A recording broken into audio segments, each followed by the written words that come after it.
This to put them in front. 35-metre kick, and Robbie Gray has done it. Port Adelaide have hit the front. They have hit the front by 3 points. What's going on, Port fans? Welcome back to another video on my channel, and today we're going to be reviewing round 23. Port Adelaide versus the Western Bulldogs on Friday night in what was one of the classics to go down in history. Port Adelaide securing a top 2 spot next week against the Cats at home. It might be Friday, might be Saturday. Looking likely a Friday night qualifying final. But regardless, we got the job done in frenetic style to the thanks of Robbie Gray and Travis Boak, two absolute stars, and many others that contributed throughout the night as well. But we streamed, we had so much fun during the stream. There was many things happening, and yeah, it was a wonderful night, a wonderful thing to be a part of, because I'll tell you what, it was a very, very stressful game of footy. But let's get into it. Let's review the final round of the year and see what it means for Port going into the finals. We finished top 2. Like, how extraordinary is that? After the whole season of fighting and the toil we've been through and everything that's been happening, we've finished top 2. We've got a home final. We've won the last 6 games of the season. We beat a top 5 side that a lot of people have questioned throughout the year. We bet the Bulldogs. Yeah, they were a little bit out of form, but they played great brand of football on Friday night. And in the end, we just gritted our way through. We managed to just dominate every part of the game for 3 quarters. The first quarter was typical Port Adelaide fashion, wasn't it? It was just typical, let's not start the way we want to start. Not a fast start at all. And our supporters all said throughout the night that the first quarter was probably going to cost us, and we needed to start quickly, and that was the main focus for the group as well. But they didn't end up starting fast at all. It was the polar opposite, and we ended up just grinding our way through. And to have 1 goal 8 to half time is reminiscent of the Crows game a couple of weeks ago, and it was just bitterly disappointing to be in that scenario where you just dominated every aspect of the game and you didn't make the most of it. You were 18 points down, and that's what Port Adelaide were. They were even 18 points down in the third quarter after we came back and made the scores level, and then even in the last quarter we were just, again, didn't make the most of our opportunities, and the Dogs did. They took their chances and they ended up 15 points ahead with about 8 minutes to go, and we needed a spark. We needed something to happen. We needed something different to change the game. And Ollie Wines with his snap, Travis Boak with his snap, and I'll tell you what a last quarter from Trav Boak. The whole game, he was sensational, but his last quarter was so influential that he didn't have to have 15 or so touches. He had about 6 or 7, but they were influential touches, and he really impacted the game. And he's a 1 in a million, Trav. Let me tell you that. Like, it's just something that you know within your own club, whoever you support, you have that one player that just has the spark, has something about them that just continues to fight through no matter what. And Travis Boak's Port's player, and that, and the link up with Robbie Gray.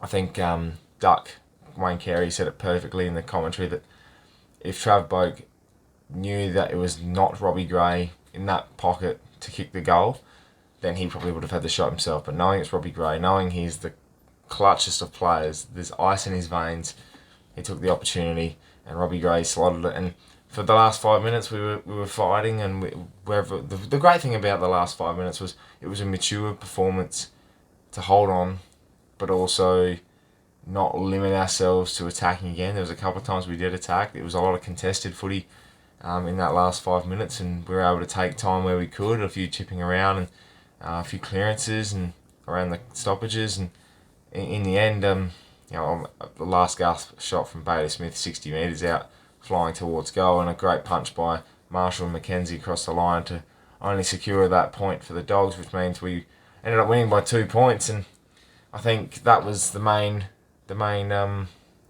difference in the end. Was we held up, our defence held up really, really well.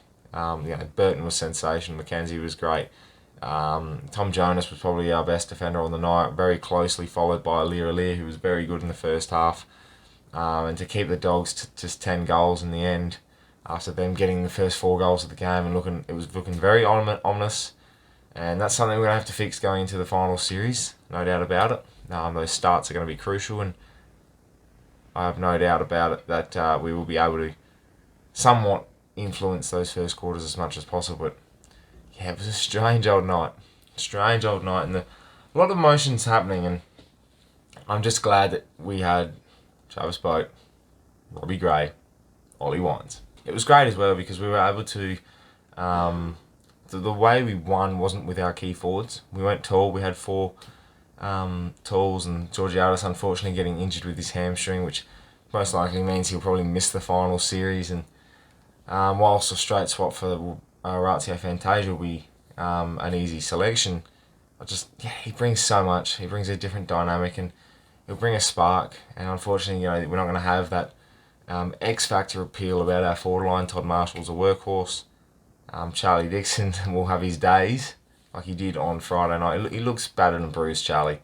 And Alex Keith did a number on him Friday night. So I'm hoping that going into this week against the Cats, he'll be able to somewhat just influence the contest. He was still influencing the game, but he just wasn't doing much at all in terms of him getting the ball, set shots, or nothing. So it was a bit of a quiet game for Charlie, but I expect him to bounce back coming to the final series this week.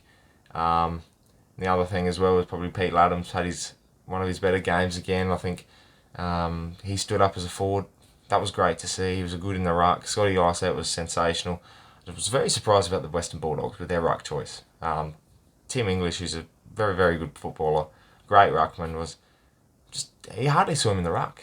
They're going with Lewis Young, who competed, but just dominated the tap work last set, and that helped Port Adelaide's midfield just dominate around the contest, and the contested possessions were, they were just way outnumbered, and it was probably one of the reasons the Dogs failed a bit, and I know that's been a focus for theirs for the last month or so, and I think for them, with the amount of outstanding names they have on paper there, it was a little bit odd to see that they didn't capitalise on any opportunity that they had. But hey, when you've got players like Willem Drew on Marcus Bontempelli and putting him on Tom Liberatore and just nullifying their influence across the game, that's when you know you've got someone in the calibre. And taggers from back in the day, like Kane Corns, Dom Cassisi, the ones that used to tag the big name players and get the big job, they'll be so proud of Willem Drew.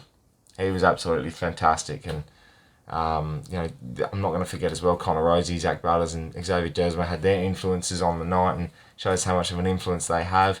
And then going into this final series with some finals experience from last year is going to help them massively. So I think we're primed. I really do think we're primed. And I'm really glad that we're able to get this win, because I know on the stream, which I really, again, appreciate everyone joining the stream on Friday night. I got the hat on today, so we're all anti-hatters for the streams, but hat's on today. So that was one of the running jokes in the stream. I took my hat off at half time, and we ended up kicking goals. So go figure. All points to this week. Final series, it's massive now. This is what we've come to play for. This is everything we've worked for this year. It comes this week. Geelong, most likely Friday night at home. Going to be crucial.